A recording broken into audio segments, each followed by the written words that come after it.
Welcome to the 2Ds and an F podcast with your hosts, Jay and Mikey.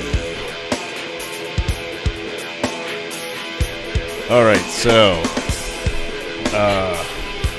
very special episode this week because we have a very special person on. Mike, you want to do the introduction?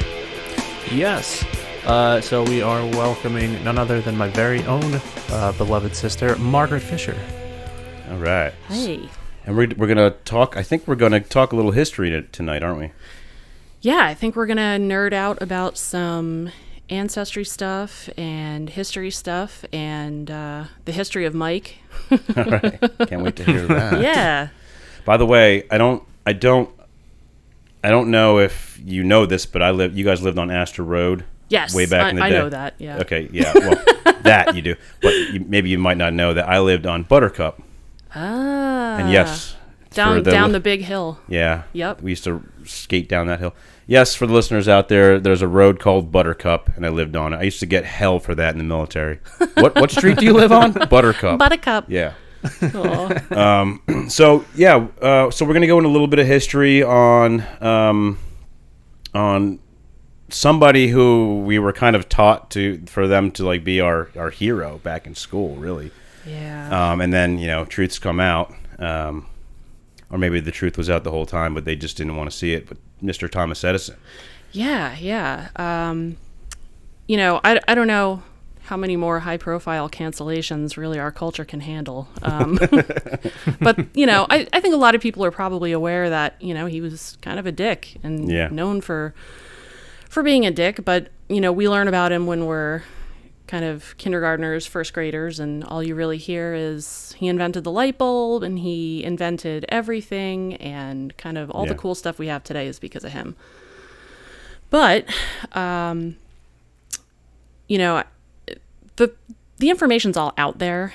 I just happen to be on kind of an unrelated family history ancestry quest that kind of took me down the path of Thomas Edison and led me to really the suspicion / this definitely happened that he murdered Mike and mine's great-great-grandfather. So it's an interesting story.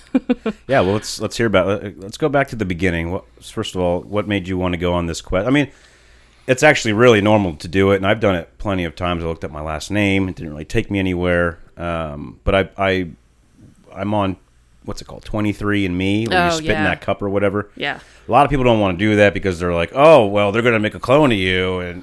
Well, it's Elon Musk's sister that runs it, so I'd be a little suspicious of it as well, yeah. Yeah. But, whatever. Make a clone of me. I dare you. Yeah, then what? But you can get that fresh lever you need. Yeah, there you go. Time. Yeah, no, I could use a parts car for sure.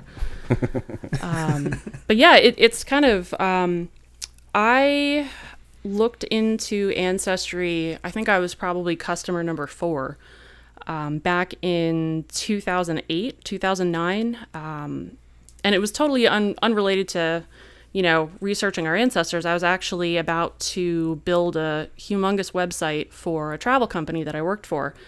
And one of the newest, kind of most innovative websites that was out there was Ancestry.com. So I kind of dug into it from a design standpoint, not really paying too much attention to the content itself until, I plugged my grandparents' names into it and not a whole lot came up. But, Mike and I grew up in a family that really didn't know a whole lot about where we came from. The only thing that I knew and that Mike knew was that we were from New Jersey.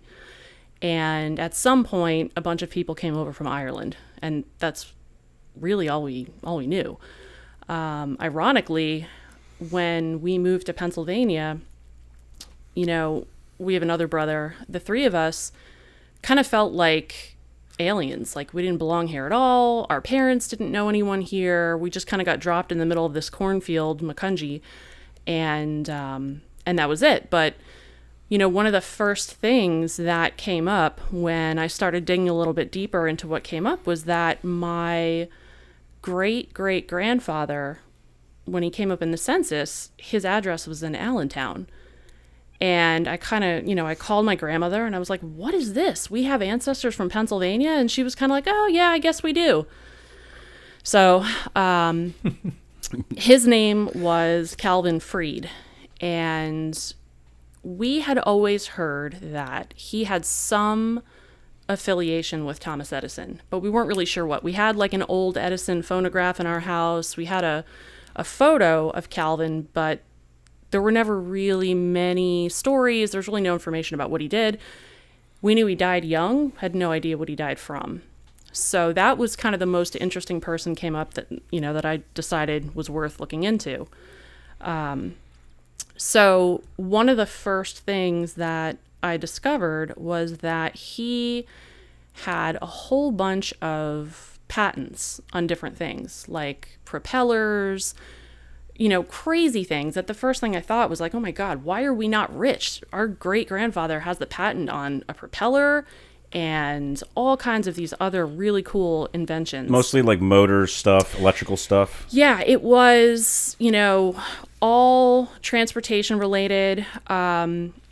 There were different things that had to do with airplanes, and this is before aviation was a thing. This is when it was just like these wacky machines that just chucked everybody off of them, and that was it. It was definitely before the Wright brothers. So, I started to notice that there were a lot of his patent drawings and communications stored on the Google archives, which is like an incredible place to do research if you really dig into it.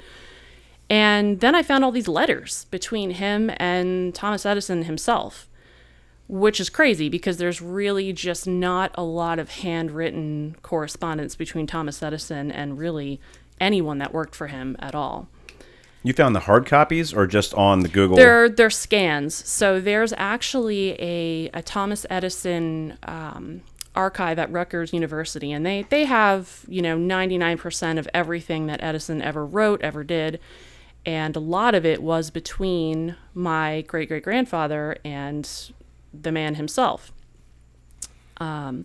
So he basically, from what we found out, ran Edison's labs in New Jersey.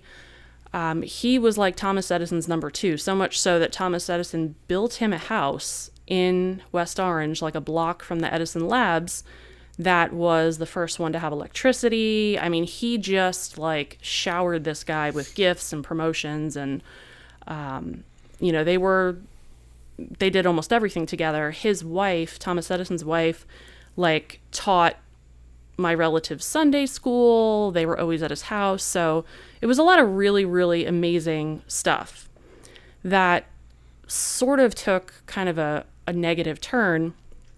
The more I got into it, the more I saw the correspondence between them became kind of negative, and Calvin broke out on his own, started his own business. And if you know anything about Thomas Edison, he did not like competition. Yeah, he wouldn't like that. Yeah.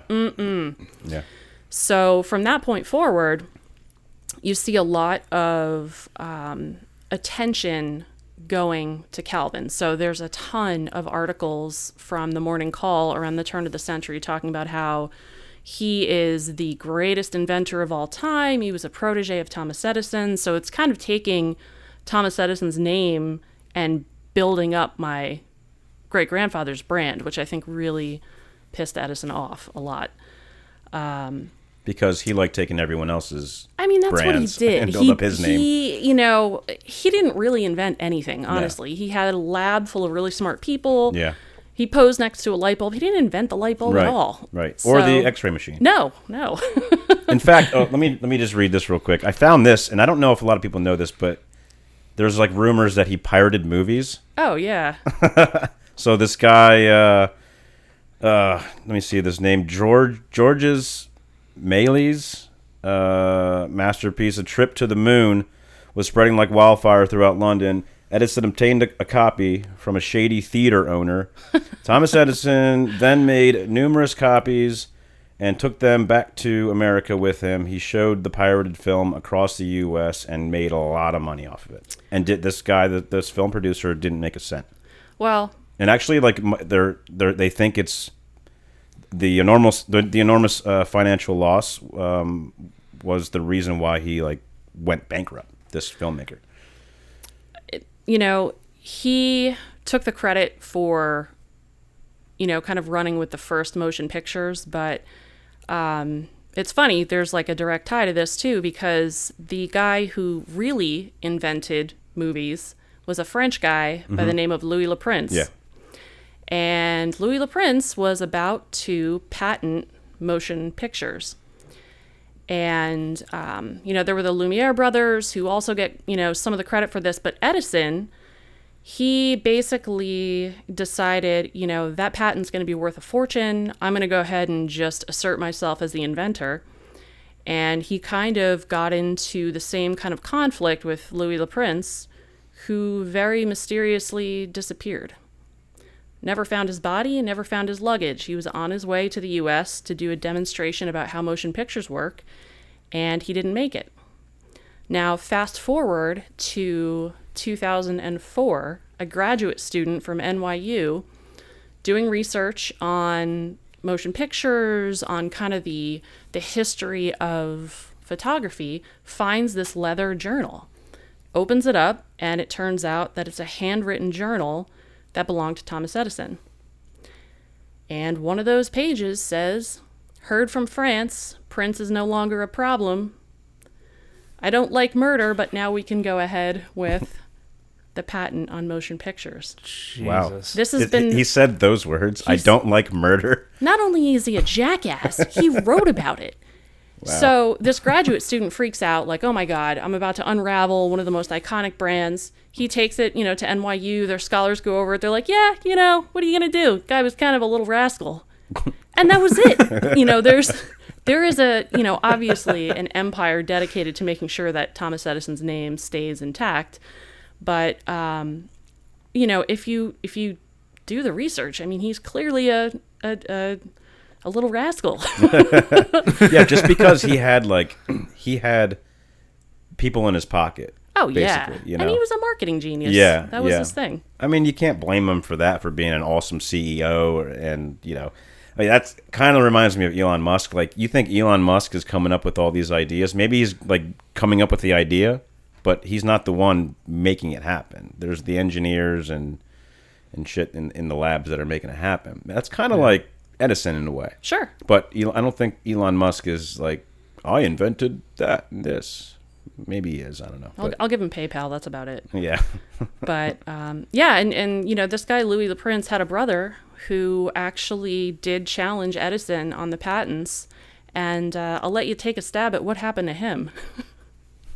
Died in a mysterious hunting accident. Yeah. Literally. And there's a lot of holes in the desert. Yeah. A lot of problems through those holes. Yeah.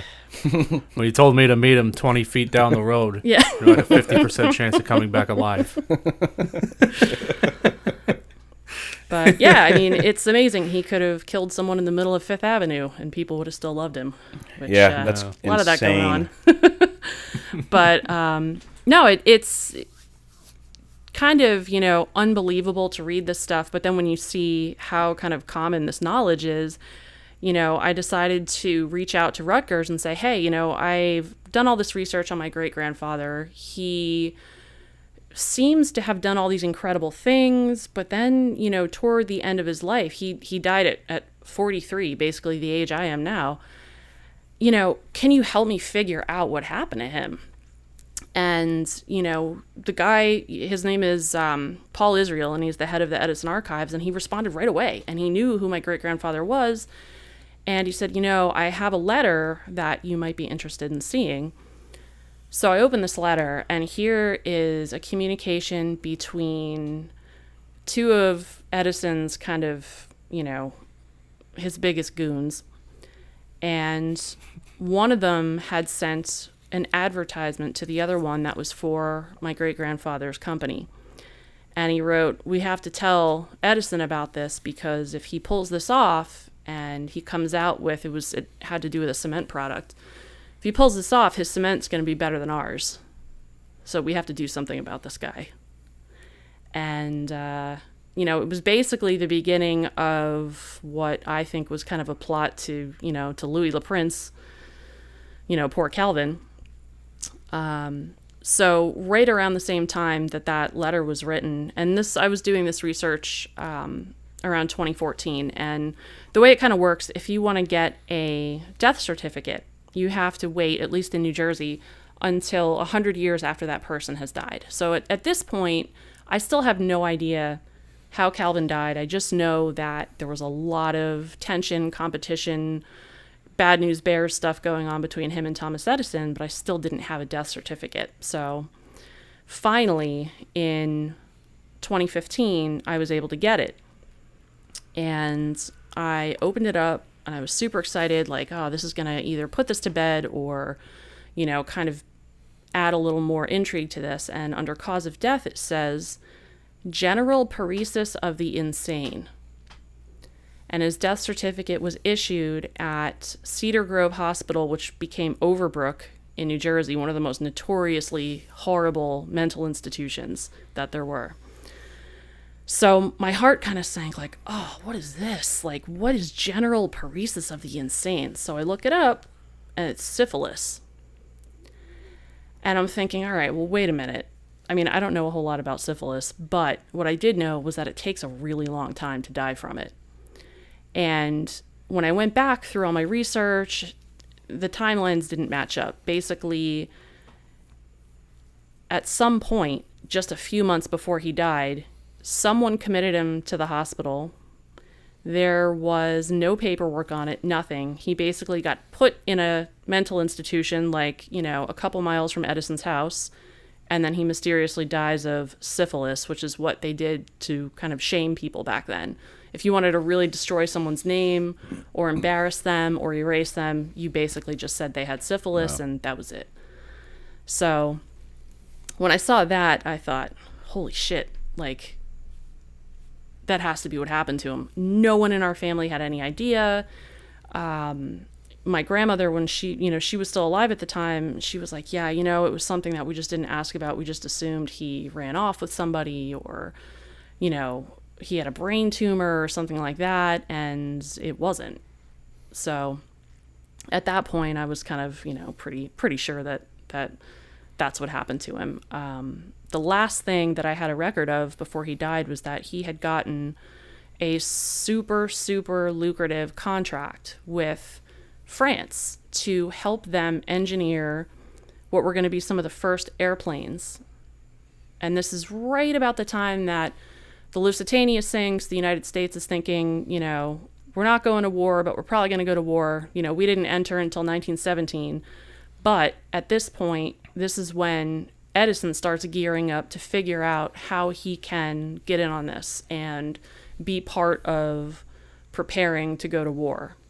This contract gets awarded to his protege, and he's getting all this attention that, you know, he's done all this incredible work and, you know, he's a genius, and then he just disappears. So my thought was that that was kind of the last straw, that Edison thought he was going to have a really valuable position in preparing the U.S. to go to war, and that's what Edison wanted for himself. So that was it. Wow. A bit psychotic, maybe? Self-preservation to the utmost degree to protect your interests, and nobody's getting in his way. Yeah. Yeah. That's some gangster shit. Yeah. Oh, for sure. And Al Capone died of syphilis in prison. Maybe he and Calvin Freed spent a little time together. Could be. Couple of guys just hanging out. A couple of guys living Coney their Island. lives. Yeah. Maybe. Catch a ball game, go to Coney Island, you know. get a hot dog. It'll be beautiful. I mean, anytime you're dealing with a giant industrial money machine, you know, anybody that challenges that, I mean, it's going to be tough to break through that without having a target on your back, for sure. Yeah. Anytime you're cutting off somebody's long-standing financial pipeline. Right. Okay, so it is Stanley Meyer, who died in 1998, created the world's first sustainable water-powered engine. Wow. So, but I mean, doesn't somebody have you're saying, or did all the documents just disappear? Like somebody had to have known what he was doing and been helping out with it. He's not just building that thing by himself. You know what I mean? There had to have been a team working on it. He built the original one himself in his garage, or like what? Yeah, it was a water fuel cell. I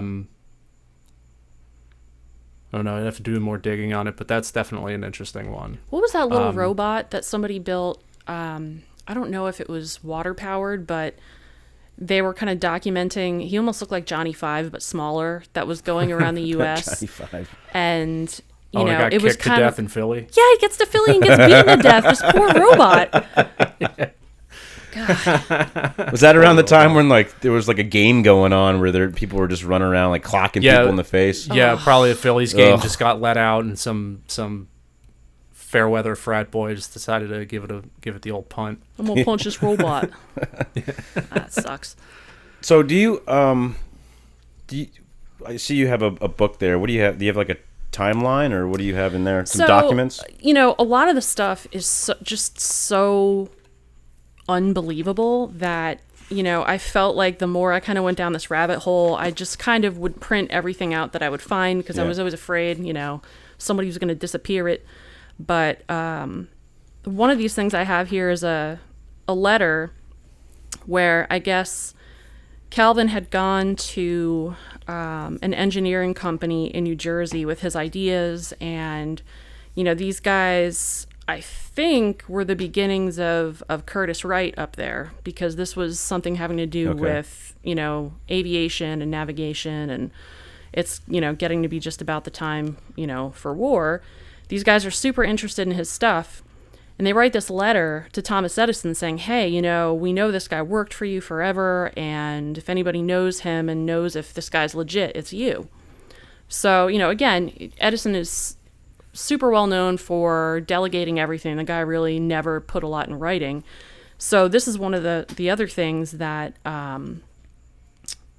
somebody from the Edison archive sent me, where Edison literally takes this letter and writes on it, confidential, sorry, but this person that you speak of in your letter to me is completely unreliable, and just dooms this whole thing. Like, what a dick. He just, you know, these guys could have coexisted and both made more money than anybody can spend in a lifetime, but every opportunity that Edison had to stick it to this guy, man, he did. It was awful. But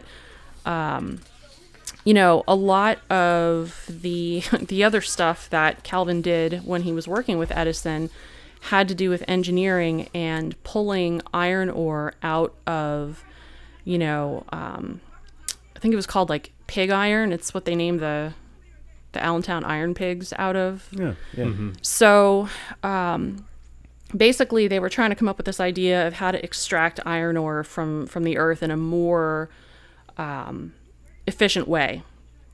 And so Edison spends millions of dollars, and this is at the turn of the century, so this is a shitload of money by any standard, builds this whole operation in a place called Ogdensburg, New Jersey, and puts Calvin in charge of it. So he's got hundreds of men up there blowing holes in the earth. You know, Edison's out there with his megaphone telling everybody, yup, we are going to have the strongest, the most durable, the best iron ore out there. You know, he comes back to Calvin and he's basically saying, like, dude, you got to make this happen. I already told everybody we're good. Long story short, they're up there for several years, and, you know, Edison all but goes bankrupt because of this. But what does happen is they kind of accidentally invent a new way of making cement. And they kind of figure out that, all right, maybe we can't use this for what we thought we were going to use it for, but Edison starts going crazy thinking cement, this is the future. He starts building houses out of cement, furniture out of cement. Cement is like, you know, going to be his future. And right at this time is when Calvin splits off and starts his own thing. And that letter, you know, gets circulated about how if Calvin, you know, formulates this cement first, he's going to end us, all of that good stuff. So one of the funny things, not really funny, but funny for us because we're in Albertus, is I also found a lot of information about how Edison would stay in Albertus down here. Oh, word? And go and... Oh, shit! And basically... Edison! not spy, but kind of eavesdrop on what was going on down at the iron ore place, which is, I guess, Lockridge Park now. Interesting. So yeah, he stayed at a house right across from Fry's. Oh wow! Go down Fry's. The place get is some not nuggets. open God, anymore. went It's like an down insurance Fry's, agency now or get something. a hoagie. Yeah. Yeah. I used But to ride my bike from Macungie to Fry's just to get a yeah, a we did cheesesteak too. We did too. and I was pierogies. like 7 years old riding down Route 100. Yep. Yeah. But yeah, it's it's kind of twofold. It's crazy because Mike and I, never in the entire time that we lived here ever identified with this area in terms of being from here. And finding out that our great-great-grandfather was from here was super shocking. And the whole story of Calvin was shocking. And, moving beyond his whole kind of thing with Edison, Calvin's father was literally born and raised in Albertus and is buried at the church around the corner here where Mikey went to preschool. Oh, wow. So just like figuring out that, yeah, well, you know what? We actually did kind of belong here when we lived here, and our ancestors were all over the place here. It was, Yeah. really did that cool. did that make you feel a little more at home then when you heard about that? Well, or- I mean, I felt bad because I was already 20 years out of here. Like, I left Macungie like 10 minutes after I turned 18. And, I kind of felt bad because it was like, wow, I had no idea that we had such deep roots here. Maybe I would have paid attention to things more here. Maybe I would have done better in school, all kinds of stuff. But I felt bad that, neither one of my brothers knew about this. And, they come from a long line of what we found out to be just incredible people. So, going back another 2 generations from Calvin, his great-grandmother's last name was Kutz, and they founded Kutztown. And, another branch of the family were founders of Emmaus, like where we went to high school. Damn, So you guys are running this shit, dude. Yeah. yeah. Dude, Kutztown. Albertus, Kutztown. Yeah. Emmaus? Yeah. Yep. The Kutztown is the STD capital, Pennsylvania. You want syphilis? Is We it got still No. though? Is it still? It was I like don't 10 know. years ago. I don't know if it I don't still know. is. Kids are aware of Man, those Wrap Amish it are up or- stinkers. Yeah. Yeah. Well, wrap it up or what's the saying? Anyway. I don't know. Yeah, so that's crazy. Yeah, I didn't know. Mike, you're like a royalty around here, dude. Dude, I know it's crazy. It's kind of ironic too that like none of us lived here, or I still don't live there. Like when you were finding all this out, we already had moved out of there. Yeah. So and you're back now. I'm in Harrisburg, which is like an hour away. But yeah, I think if we would have known all that much earlier on, maybe we wouldn't have moved. I don't know. I think we would have felt a little more connected to things. Yeah. I mean, I certainly, my book reports in 3rd grade would have been a shitload more interesting.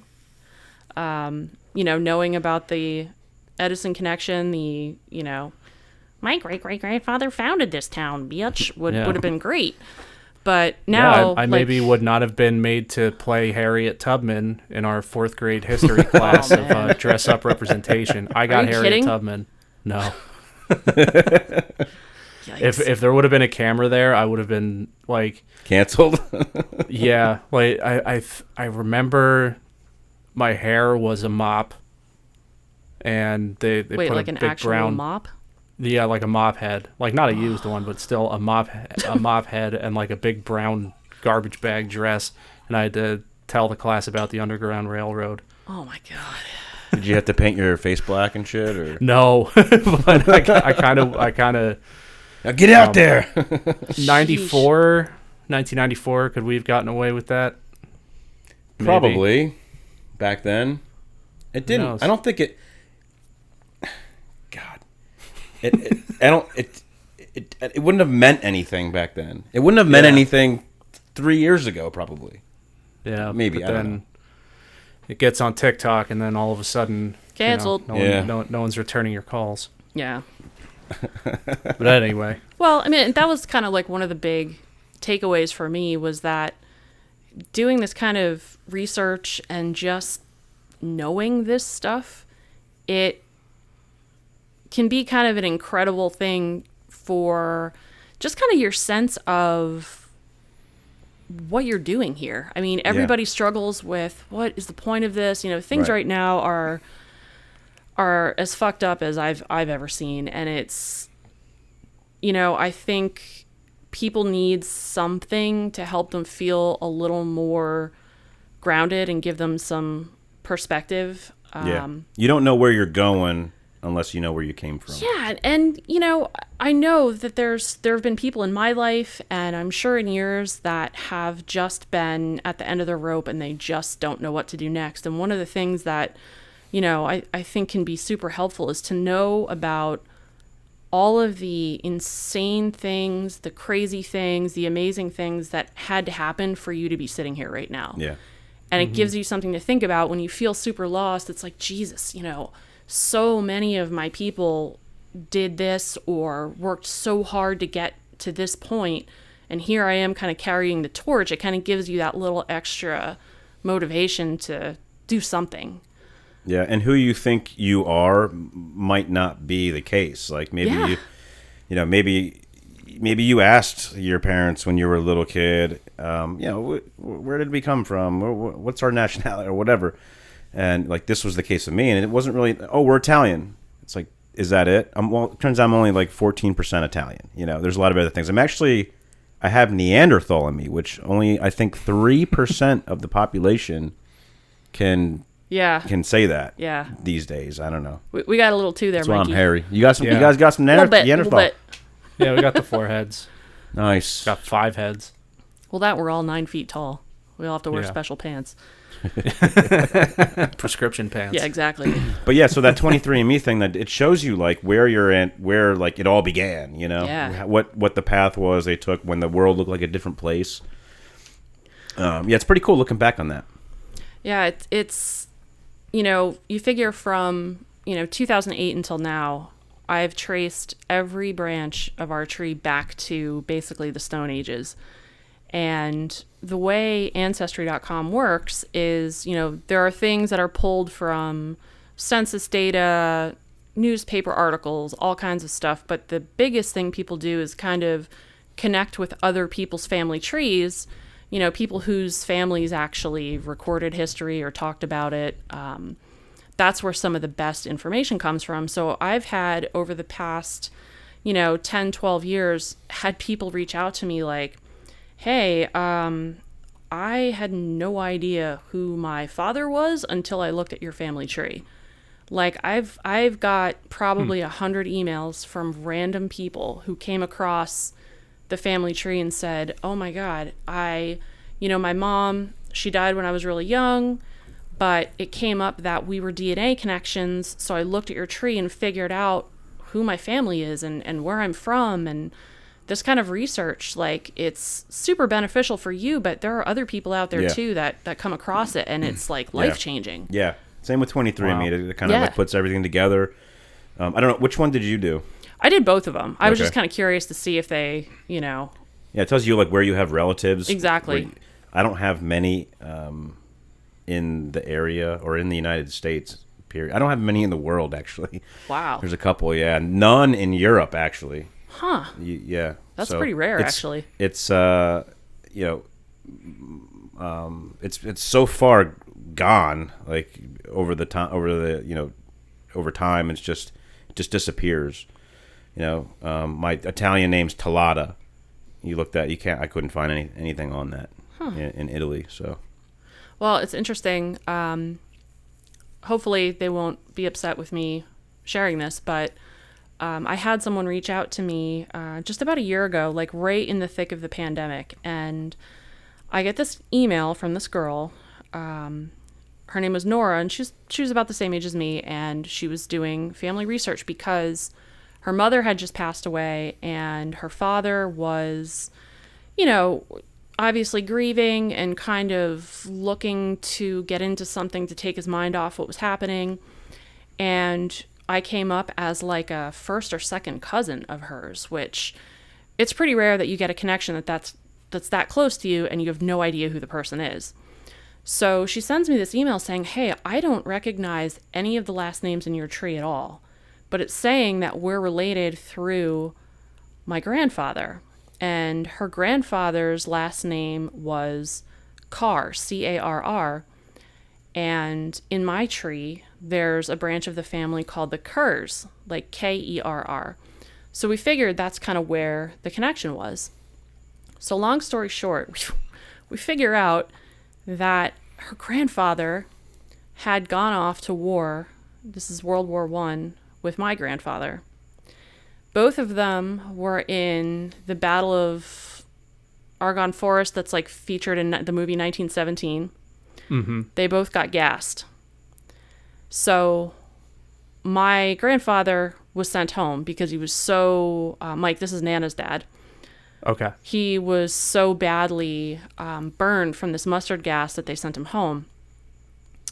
This other guy, whose name was Andrew, who was with him, they thought he was dead. So they put him with all of the deceased that had been gassed and left him there. And he woke up and was so psychologically damaged from that happening that they sent him home as well. But what happened was he just came home and for whatever reason changed his identity and didn't want to be associated with his family anymore and just kind of started a whole new life under a completely different name. And we figured all of this out just from like a single, you have a new DNA cousin link. Their whole family history was completely unraveled. They found out who, their grandfather really was. And we've actually gotten together and met up, and they're the most incredibly talented, amazing people. Almost all of them are artists and musicians. And Mike and I, Mike's an incredible musician. Mm-hmm. In our general close family circle, like, no offense, but there was no musical talent anywhere or artistic talent, nothing. And then all of a sudden we meet this other family that's like a clone of us that have all the same talents, all this. It was just super motivating and empowering and just awesome to find people that you just instantly have this crazy connection with. Even if the news that brought you together was kind of shitty, you still, you meet people through this process that are just like instant family. It's amazing. I have first cousins I've never met. They live in, I believe, New Mexico. My dad's parents had like 9 children, and it was kind of a messed up situation. So they were like, "All right, I'm out of here." Like one of the boys, and he started his own family. He's like, "I'm not dealing with that." Some people don't want to deal with that drama and whatever. So they go off on their own. But then later on, maybe you don't know, maybe you find it on that, like one of those websites and you meet up one day. I don't know. But then it's like, what do you talk about? It's so awkward, it's so weird.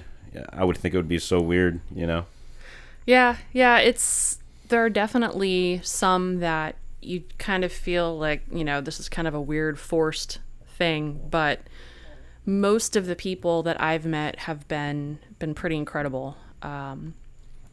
Probably one of the funniest things, and another byproduct of doing this, is some of the family stories that your dad is really proud of turn out to not be true, and you kind of have to ask yourself, all right, is it really worth destroying this idea that my father had about his father, or not? And you kind of have to make some decisions about, really, is it worth it? But when Mikey and I were little, my dad used to always talk about how his father's family was super wealthy and, he doesn't know what happened to their money, but, they were so rich that his father got driven to school in a limousine every day.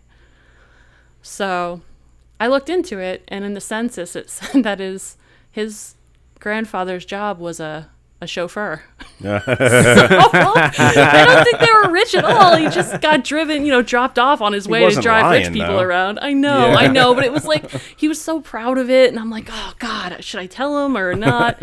And of course I told him, but he believes his version. He doesn't believe the 78 documents proving otherwise. So what, you can see what they did for a living, Yes. like on these websites. Yes. I haven't really dove too deep into it. I guess I got to dive a little deeper, but it's crazy the amount of information. Like, you think that, people are data miners now. Like, back then, some random dude would show up at your door with a clipboard and be like, "Hey, how many children do you have that are still alive?" And how, super personal stuff.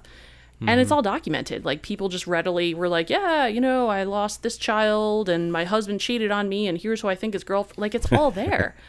And, along with their occupations, whether they could read or write, whether they rented or owned their house, like, there's so many things that it's all there now too. All you got to do is open up Facebook or like something, That's another weird thing. Like, I noticed some of these DNA test things now connect with Facebook. So it's like you can see, hey, I'm related to so-and-so on Facebook. And it's like, man, I don't know. That might Please be... don't message me. Please don't message exactly. me. Yeah, exactly.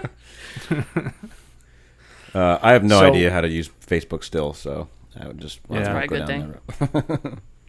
I still get alerts for the Facebook account we set up for you for Boner Johnson.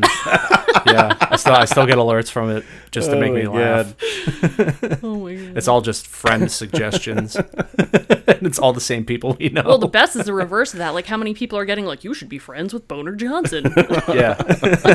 No picture. Is this my no grandson? Profile picture. No nothing. The creep. Yeah, that's me. There have been some other people in our family of note, I believe, I don't remember exactly what they were, but you found that who is it? Dale Earnhardt Jr.? Yeah. Or yep. Who is it? Is our cousin? Yeah, so the that same line that Calvin Freed was from, his great and great great grandfathers were Jacob Ehrenhardt, which became Earnhardt, and Sebastian Knaus, and those are the two founders of Emmaus. So we share a great great great great great grandfather with Dale Earnhardt and his family. So you guys number 22 on the tracks, number 1 in our hearts. Yep. Yeah, you guys own half of Lehigh Valley, and where's the money, Mike? Where's all this fucking money, dude? For real. Like, is there any way to see if we have any kind of unclaimed funds tied up with any of these family members? Yeah, I mean, the funny part is, like, we're the only. I mean, I'm sure there's tons of people that are descended from those two dudes in Emmaus, but as far as like Calvin goes, he had a shitload of patents, a ton of them, and there's, I'm sure, some way to figure out if there's royalties going somewhere. I mean, I've tracked down just about everybody who has a relation to him, and nobody has really uncovered any more information than I have. So it's so crazy. Yeah, I don't know what the laws are around it. I'm sure we could probably look into it, but who was it that died at the intersection of Hamilton Boulevard and 6th? Yeah, so Calvin's wife, she was a product of Allentown also, and it was pretty funny, not funny, but peculiar. One of the, it was her father. There was this whole story that came up in the morning call about how he was at 12th and Hamilton and Allentown and fell to the ground and died of chiroplexy or some weird, disease that's probably just syphilis again. Yeah. But they had his photo and it looked like an old-timey Mike. Yeah. Just like him. Like, I looked at him like, oh shit, that's definitely Mike. Can we pull that? Can we get that photo? Cracker Barrel Times. Yeah, I'll get that. Yeah, it's some kind fantastic. Of video edit. But man. yeah, a lot of. I'm trying to think some of the other highlights on Dad's side. His great grandmother was married to John Holland, who invented the submarine and basically the U.S. Navy. On our mom's side, we had a couple of people on the Lusitania. Just a lot of super interesting lives that make me feel very lazy. No, there was traffic circles and Jenga in there somewhere too. Yeah. Jenga. Yep. one of my dad's uncles invented Jenga and sold the patent for like $50 or something ridiculous, and then Milton Bradley took off with it. But yeah, lots of, super interesting stuff that if you take the time to do it, and you kind of build up this like legion of superheroes like from your family that kind of make you feel like, wow, I come from some pretty, aside from this, rampant syphilis, some pretty cool people. Yeah. or it could go the other way around too. You can look at it, be super depressed about it, probably like my family, just who accomplished nothing. Maybe there's someone in there. I gotta dive into this now. Yeah, it goes pretty deep. Yeah. I mean, the odds are you're gonna find a couple of people that were worth writing about for sure. So your great uncle Remus invented the first podcast in 1923. Yep, it was made of wood. Yeah, podcasts had a completely different meaning back then, but he still had it. He was the first. Just talking into like a paper cup or something. Yeah, in a mental ward. Yeah. In New Mexico. You're talking into a cup. Lock this man up. So Yeah. you guys have a pretty wild family history, and that's cool that you can go back and look into that. What's the other site you said that you were doing? So there's Ancestry.com, which is kind of the speak and spell version. Yeah. But there's another site I use that's called newspapers.com, and you can look, just by kind of the town that you think your relative lived in and look up their name, and you'll find all kinds of crazy stuff. But where do you start, like with your last name?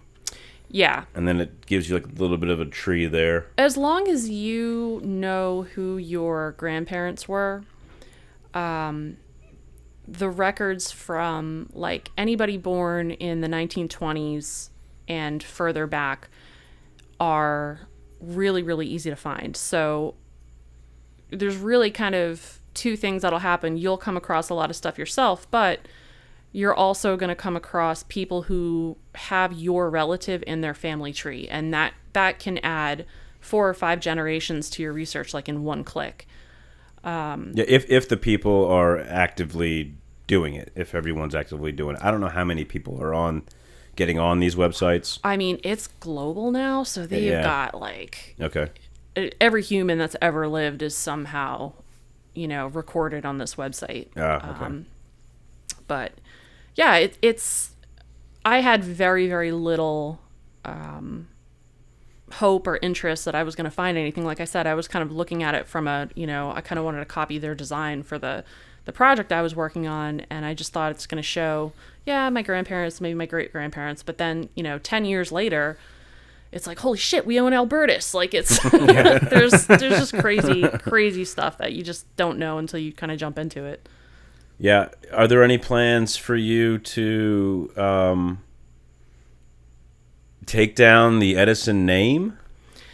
No, I don't. It's kind of a risk-reward thing. Like, I don't see the value in doing that. I think there's enough out there that if somebody really wants to know if Thomas Edison was a dick or not, it's like 3 clicks and you're like, oh shit, this guy was a total asshole.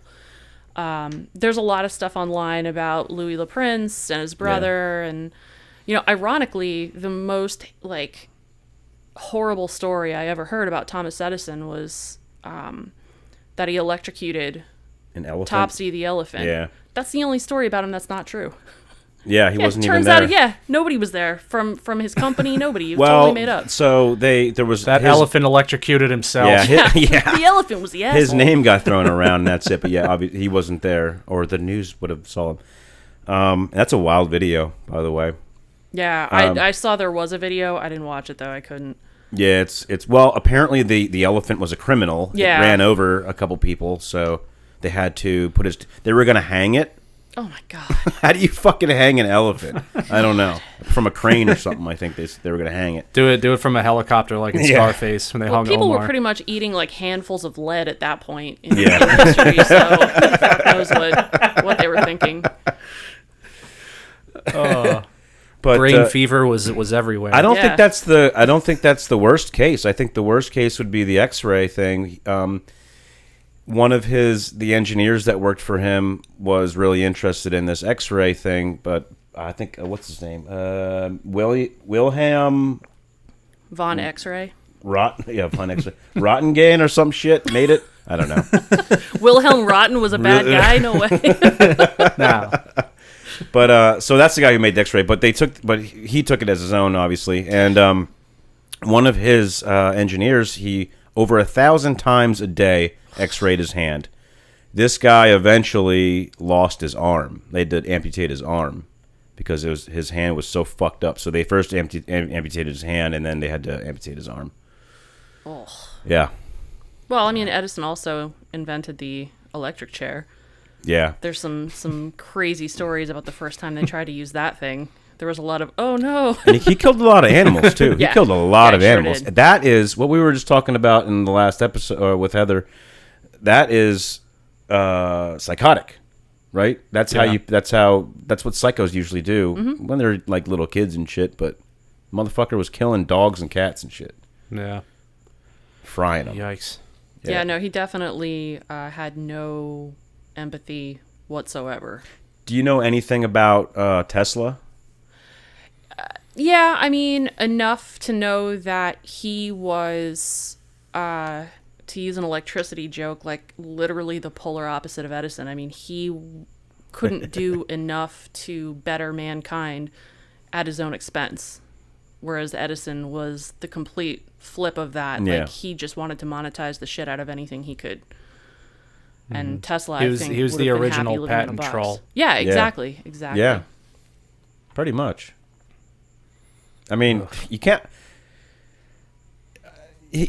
What if he wouldn't have said he was the inventor of all that stuff? Would he still have been a genius in the history books?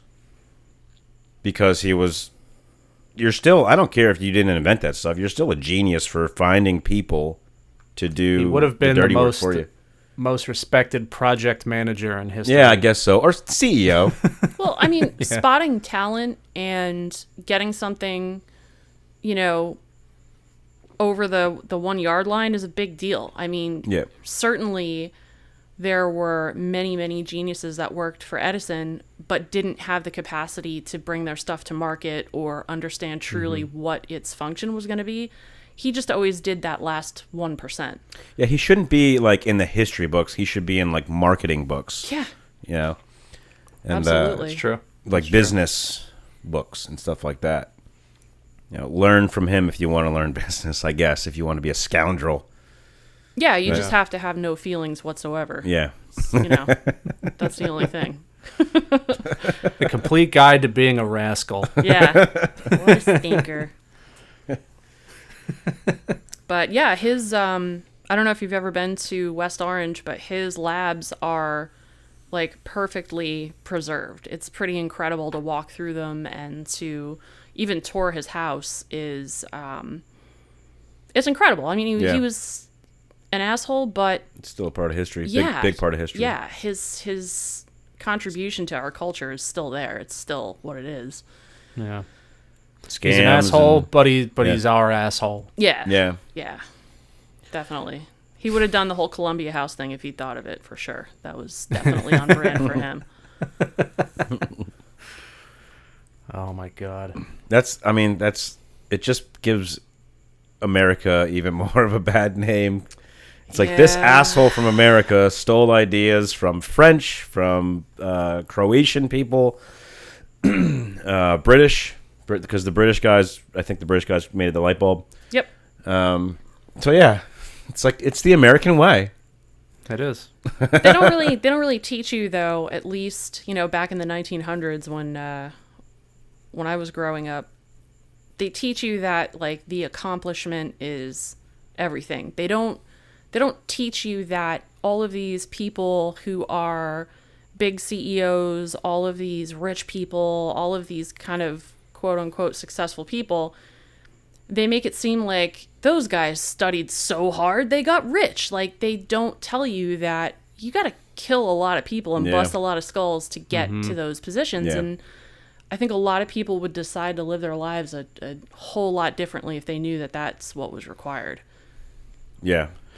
So you're saying that the short YouTube clickbait videos that play for 5 seconds before the video you want to watch, you're saying those aren't effective? Effective at what? What do you? Making money. Oh, YouTube videos Like, in general. Yeah. Well, who's that? Who's the YouTuber? Like the online gurus who will show you the five important tricks to make boatloads of money. Like, okay, it's who's the the same? Who's the YouTuber that your cousin was talking about that went into that the murder, the suicide forest or whatever in Japan? Oh, Jesus. What's his name? He Paul something or not? Jake He's Paul. a fighter. Is it Jake Paul? The taller one, his brother maybe. Paul. Logan They're brothers, Paul. yeah. Yeah, he just fought Floyd Mayweather. Yeah, I guess he's a YouTuber. Yeah. What's up with these YouTubers like fighting? I don't know, but Nice. Go back to your computer, dork. But I guess he found like someone hanging and exploited it or something. In the Japanese suicide forest, he made he brought his little, stupid vlog crew with him into like this culturally sacred place, and decided to make like a reaction video of seeing a body hanging from a tree, and he got suspended from whatever platforms he was on for a little bit. But it's just shit like that. How come he didn't get canceled? YouTube's canceling everyone else, but they won't cancel that. I don't know, because he's rich and white and stunningly good looking, I guess. His money, he can do whatever he wants. He brings a lot of viewers to the platform. Yeah. Bunch of fucking 12-year-olds. Yeah. Great. Yeah. In my house, it's a 14-year-old, but it's okay. But yeah, you definitely have to be defective in a lot of ways to withstand that kind of, ridicule and shame. You have to just be able to live with a lot in order to say, hey, I'm the king of YouTube. It's like, yeah, but how long is that going to last? Like, yeah. What? How long is that going to last? Not too long. I mean, look at Brad. Brad had 1.6 million views on his son's video. Yeah. And he's been trying ever since to get to that point again. And he just can't do it. It's just like just keep rehashing it and keep chasing that dragon. Yeah, but I mean, 50 years from now, the online culture, whatever online is in 50 years, will all just be telepathically connected at that point. Yeah, and then it's instant gratification. You get exactly what you want right away without having to do anything.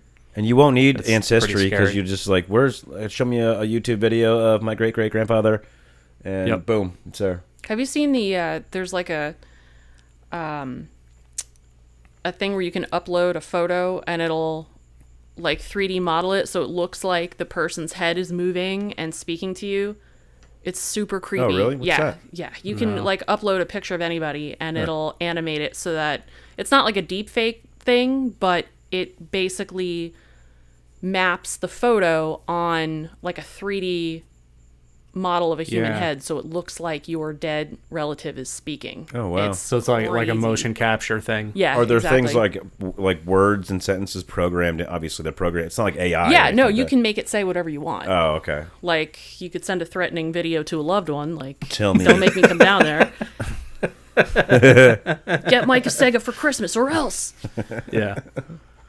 But yeah, I don't know how much further it can go before I think we just kind of go back to the Stone Ages. Like, I feel sometimes like this has probably already happened a lot of times, and we just do something stupid, and then we all go back to eating rocks again, and then who knows?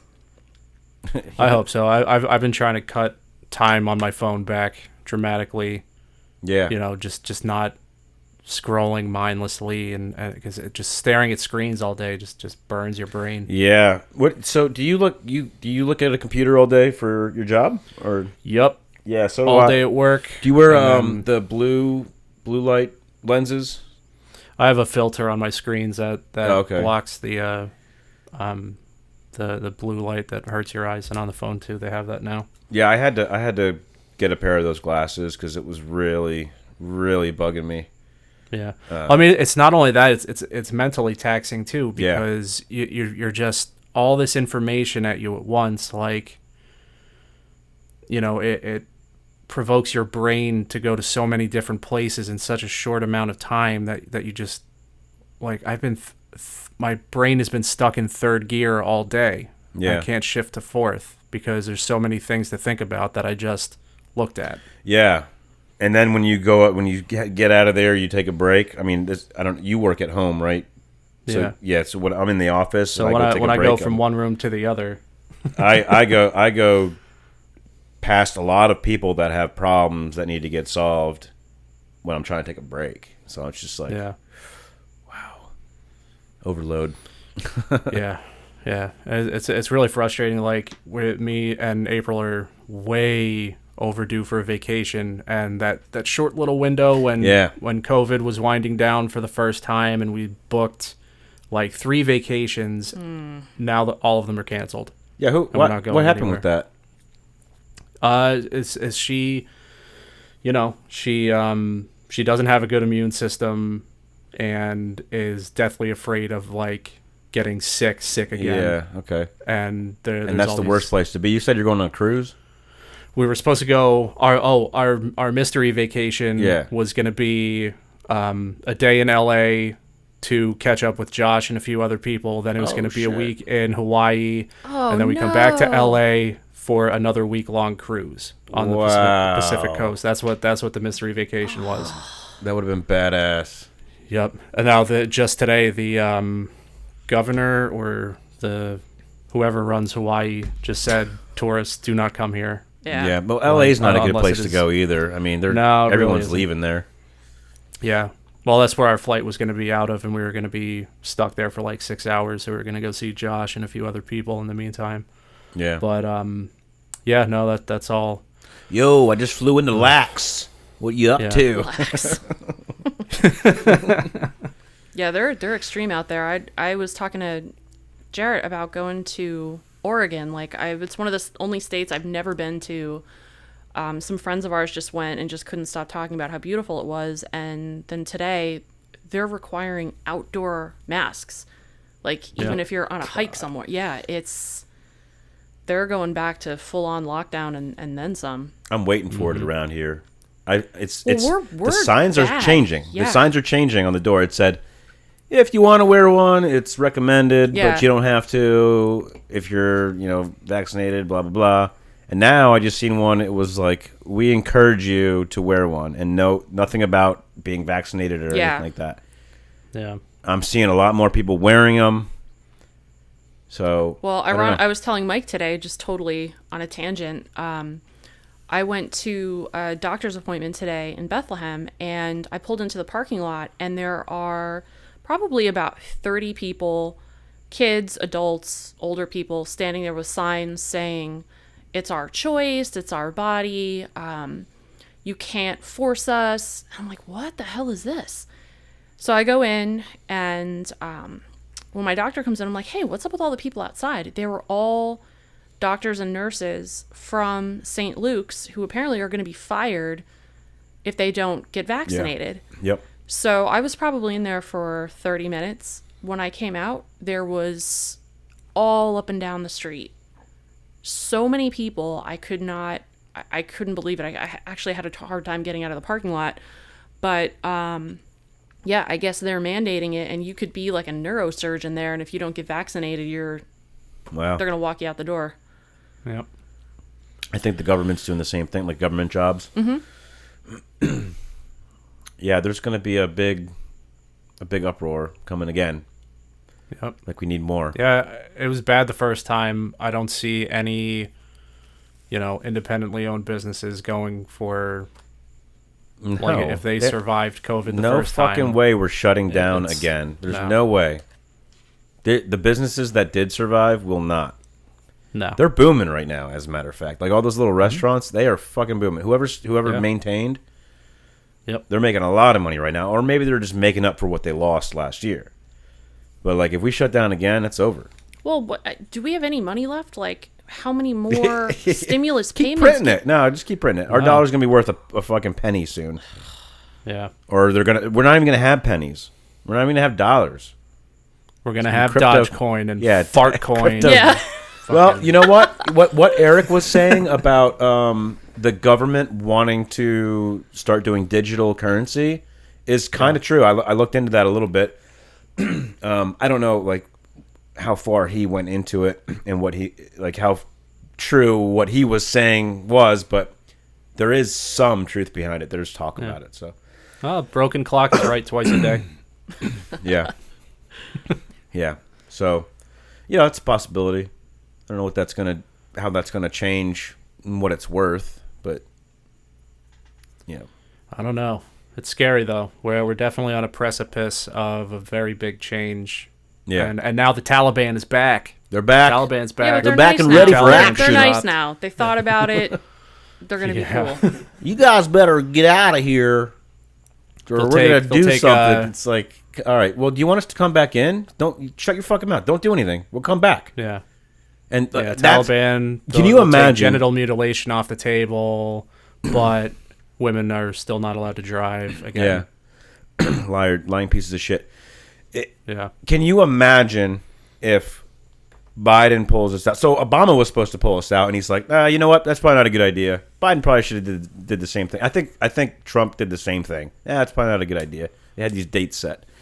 I think Biden should have done the same thing. We should just kept. First of all, we should have never been there in the first place. But now that we're there, you can't just fucking pull out. You got people like Chris Geringer, people he knows, or his type of people. Just died for what? Nothing. Oil contracts. Yeah, I mean, and you can't pull out and then be like, oh shit, what did I do? I got to put it back in. You already pulled out, dummy. Yep. We'll see what happens. Yeah. Scary, scary, scary place. I mean, it's not even a country anymore. It's not a country. There's no government. It's just a bunch of wild animals running around, fucking blowing off AKs. Well, and not to make light of it, but when I picture the Taliban, I just picture a bunch of idiots on monkey bars driving around in a 1987 Toyota pickup truck, sawing people's heads off. How I don't understand how they even communicate with one another, let alone. I think horseback maybe and sealed letters. But what is it that we don't know, that we're intimidated by the Afghan? I don't understand.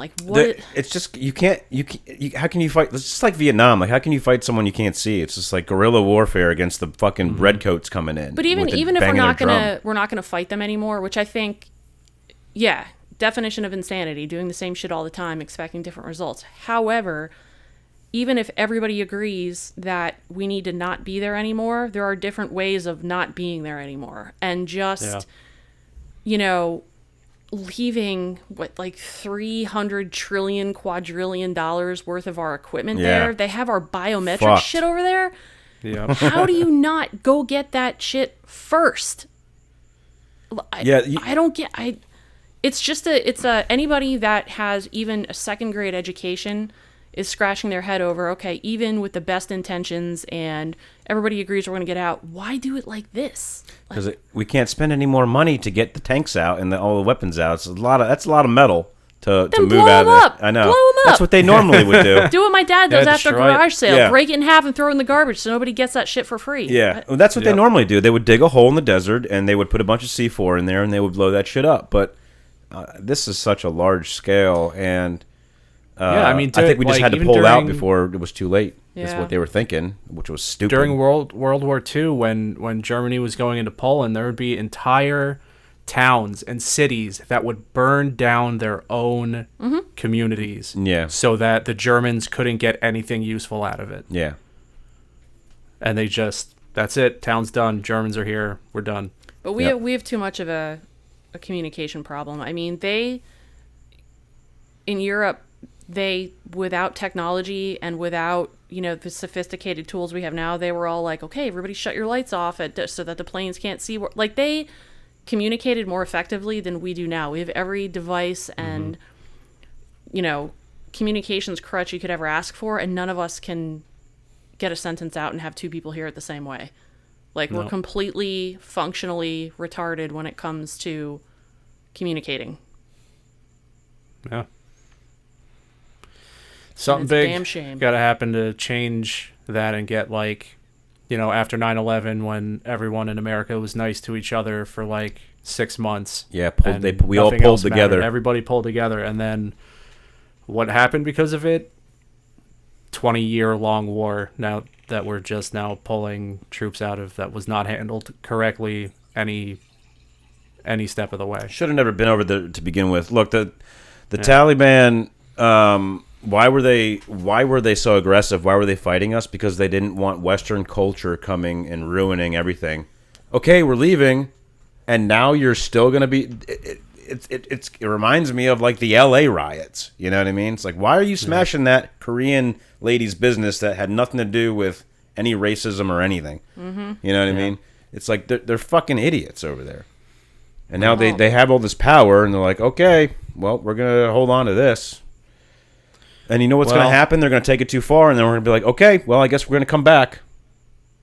Well, the Koreans moved in along with inflation, which made things unaffordable in their communities. That was a big part of it. Okay. I want to do a documentary on that, just the economic turnaround when, you know, the Koreans started moving into South Central LA neighborhoods and just, you know, exacerbated prices for everything so that they couldn't afford anything. All right, let's not get canceled too early. This is only episode, what, 22 or something? 23. 23. Lucky number 23. Jordan. But, I mean, not to make light of it, but if there is a next time, do you really go in with the military, or do you send in... Therapists? Every hooker we have. Like, these men over there... But they get 90... how many virgins do they get when they die? 72 virgins when they die? What do they need? What do they need American hookers for? That promise is lacking some pretty important specifics, but I just feel like we have a culture army we could send over there. Like, send over all the most fucking annoying YouTubers we have. Send over... Oh my God. Just fill their country with so much nonsense. They're like, all right, fuck it. This is not worth it. Like, or maybe they'll hop on the bandwagon. Win-win. We'll stop. Win-win. Yeah. We've got way more powerful weapons. Look at this cat falling off this table. Yeah. Yeah. We don't want to fight no more. Yeah. I'll send all the Real Housewives over there, and that war will be over in 15 minutes. Yeah. Maggie, do you have anything you want to plug? Anything you want to get out there for Ancestry anybody? 23? No, I think even if, you know, if we do, God forbid, go back into lockdown status, or, you know, I would say definitely, number one, anybody in your family who's approaching the light, sit down with them and ask them every question, because once they're gone, they're gone. And so make a point of spending time with the people in your family that are older, because, you know, there's stuff you'll get out of them that, you know, is more valuable than anything else. And, you know, the other thing I would just say is it's a really great hobby. It's something that can help you feel like you have a place and you have a mission when all else fails. Your job sucks. You know, you don't really feel like you're contributing anything. Sometimes looking back to what's been contributed throughout your family's history can kind of help you find a path forward without sounding too cheesy. So I would say it's certainly worth doing. To know where you're going, know where you're from. Yep. Sage advice. Great. I say. I got to go get my Werther's Originals now and a sweater. They're very old. Well, thank you for coming on. Yeah, I will, thank you. Speak to you soon. And anytime you want to come on, doors always open. Glad to visit my ancestral homeland of Albertus. Yes. Yeah. It's an honor. You're the owner, so you can just kick doors down in this town. Exactly. We own it now. Nice. All right. We'll see everybody next week. All right, cool. See ya. 2Ds is part of Might Be News Network. That's mbnnetwork.com. It is also a fucking done sound production. If you would like to tell your story on 2Ds and an F, email us at 2Ds and an F podcast@gmail.com. That's TWODSANDANF podcast@gmail.com. For episode segments, extras, and upcoming guest interviews, check out 2Ds and an F podcast pages on Instagram, Facebook, and TikTok. Full-length episodes are available on YouTube, Spotify, and just about everywhere other podcasts are found. Don't forget to like and subscribe.